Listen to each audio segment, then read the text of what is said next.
Punjab Kings के खिलाफ दिल्ली की जीत से बदल गया प्ले ऑफ का पूरा पॉइंट्स टेबल।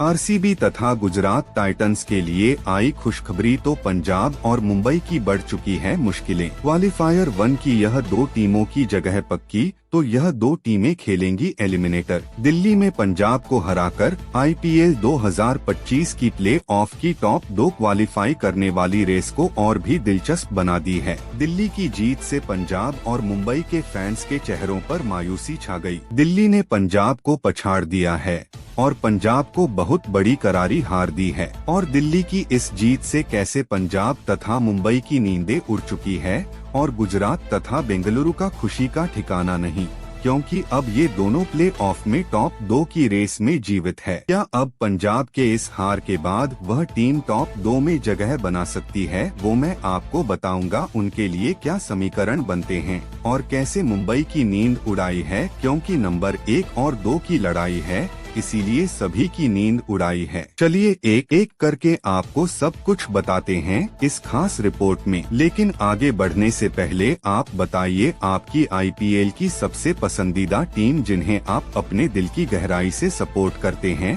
कमेंट में जरूर बताइए।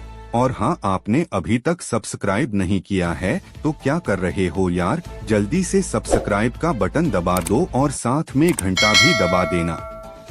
तो पॉइंट्स टेबल के अंतिम यानी 10वें पायदान पर चेन्नई सुपर किंग्स उपस्थित है। 5 बार की विजेता टीम इस साल अपना जलवा नहीं बिखर पाई और 13 मुकाबलों में सिर्फ 3 मुकाबले जीत पाई है और कुल 10 मुकाबले हार गए हैं। केवल 6 पॉइंट्स इनके पास है और इनका एक मुकाबला बचा हुआ है। अगर वो भी जीत जाते हैं फिर भी पॉइंट्स टेबल के सबसे अंतिम पायदान पर ही खत्म करेंगे। इनका अगला मुकाबला गुजरात टाइटंस के खिलाफ है। अगर वो जीतते हैं तो बेंगलुरु के लिए बहुत बड़ी खुशखबरी होगी। पॉइंट्स टेबल के 9वें पोजीशन पर नाम राजस्थान रॉयल्स का आता है, जिन्होंने इस सीजन अपने सभी मुकाबले खेल चुके हैं। बोरिया बिस्तर बांधकर राजस्थान घर के लिए रवाना भी हो चुके हैं। 14 मुकाबले पूरा हो चुके हैं, जिसमें से जीते हैं सिर्फ 4 मुकाबले, 10 मुकाबले हार गए हैं और 8 पॉइंट्स के साथ पॉइंट्स टेबल में 9वें पायदान पर फिनिश करके गए हैं और यह भी प्ले ऑफ की रेस से बहुत पहले ही बाहर हो चुके थे। अब पॉइंट्स टेबल के 8वें पायदान पर नाम सनराइजर्स हैदराबाद का आता है, जिन्होंने खेले हैं कुल 12 मुकाबले, 4 मुकाबले सिर्फ जीत पाई है, 7 मुकाबले कुल हार गए हैं, 1 मुकाबला बारिश के कारण रद्द हो गया और 9 पॉइंट्स के साथ पॉइंट्स टेबल के 8वें पायदान पर रैंक कर रहे हैं। और वैसे भी यह प्ले ऑफ से बाहर हो चुके हैं, लेकिन अपने पिछले मुकाबले में बेंगलुरु को हराकर उनके टॉप 2 की चांसेस पर पानी फेर दिया है। तो पॉइंट्स टेबल के 7वें पायदान पर स्थित है लखनऊ सुपर जायंट्स, जिन्होंने खेले हैं 12 मुकाबले, 5 मुकाबलों में जीत, 7 मुकाबलों में हार, 10 पॉइंट्स के साथ पॉइंट्स टेबल के 7वें पायदान पर रैंक कर रहे हैं। जी हाँ, मैं आपको बता दूं कि लखनऊ सुपर जायंट्स भी बाहर हो चुके हैं। इनका अगला मुकाबला 27 मई को बेंगलुरु के खिलाफ है। अगर वो मुकाबला जीत भी जाते हैं फिर भी यह 14 पॉइंट्स तक ही पहुंच सकते हैं और 14 पॉइंट्स के साथ प्ले ऑफ के कोई समीकरण नहीं बनते हैं, इसीलिए लखनऊ सुपर जायंट्स बाहर हो चुकी है। इनका प्ले ऑफ से कोई लेना देना नहीं है। पॉइंट्स टेबल के 6ठे पायदान पर नाम कोलकाता नाइट राइडर्स का आता है, जिन्होंने खेले हैं 13 मुकाबले, 5 मुकाबलों में जीत, 6 मुकाबलों में हार, 2 मुकाबला बारिश के कारण रद्द हो गया और 12 पॉइंट्स के साथ पॉइंट्स टेबल के 6ठे पायदान पर फिनिश कर रहे हैं। कोलकाता नाइट राइडर्स जी हाँ बाहर हो चुके हैं। इनका भी प्ले ऑफ से कोई लेना देना नहीं है, इसीलिए लेना देना नहीं है क्योंकि एक मुकाबला बचा हुआ है। अगर वह मुकाबला जीत भी जाते हैं फिर भी 14 पॉइंट्स तक पहुंच पाएंगे और 14 पॉइंट्स पर इस बार कोई भी टीम प्ले ऑफ में जगह नहीं बना रही है। इस बात की पुष्टि हो चुकी है, तो ऐसे में कोलकाता भी आधिकारिक तरीके से बाहर हो चुके हैं।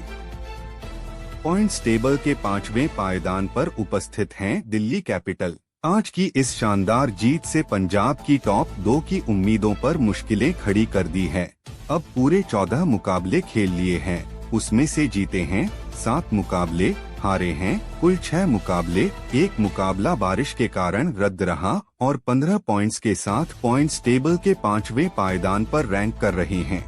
मैं आपको बता दूं कि दिल्ली कैपिटल प्ले ऑफ की रेस से कब का बाहर हो चुके थे, लेकिन पंजाब के खिलाफ इस जीत के बाद यही से इनका सीजन समाप्त होता है। बोरिया बिस्तर बांधकर घर की तरफ रवाना हो चुके हैं और पॉइंट्स टेबल में चौथे पायदान पर नाम मुंबई इंडियंस का आता है, जिन्होंने खेले हैं अब 13 मुकाबले, 8 जीते हैं, 5 हारे हैं, 16 पॉइंट्स मिल चुके हैं। 16 पॉइंट्स के साथ मुंबई इंडियंस पर आधिकारिक क्यू लग चुका है और वो प्ले ऑफ में अपनी जगह पक्की कर चुके हैं। इनकी लड़ाई अब प्ले ऑफ की नहीं बल्कि टॉप 2 में क्वालिफाई करने की लड़ाई है।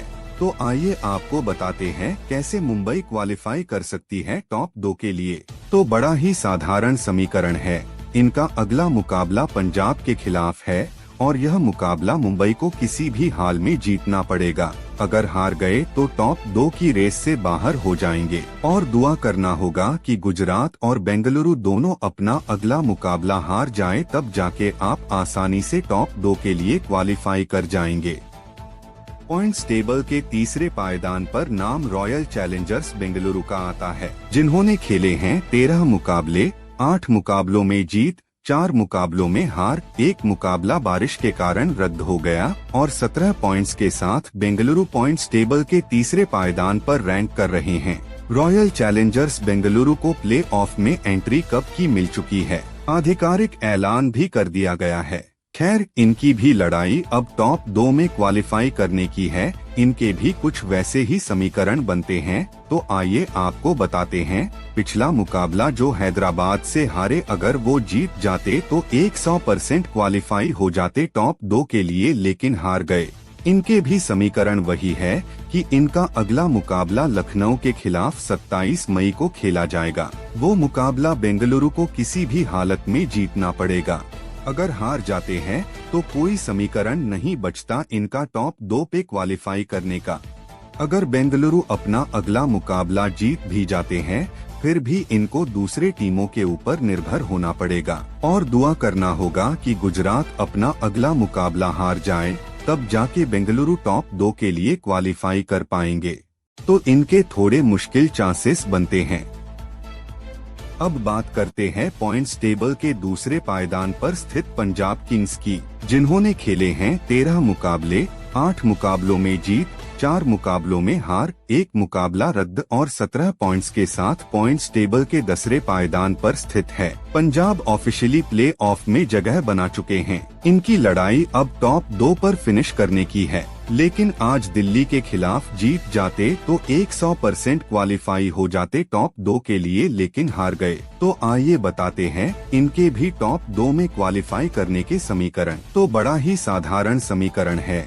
इनका अगला मुकाबला मुंबई के खिलाफ है और वो मुकाबला आपको हर हाल में जीतना है और दुआ करना है कि गुजरात और बेंगलुरु दोनों अपना अगला मुकाबला हार जाएं। अगर पंजाब अपना अगला मुकाबला मुंबई के खिलाफ हार जाते हैं तो टॉप 2 की रेस से बाहर हो जाएंगे। तो पंजाब के लिए यही है समीकरण टॉप 2 में क्वालिफाई होने के लिए।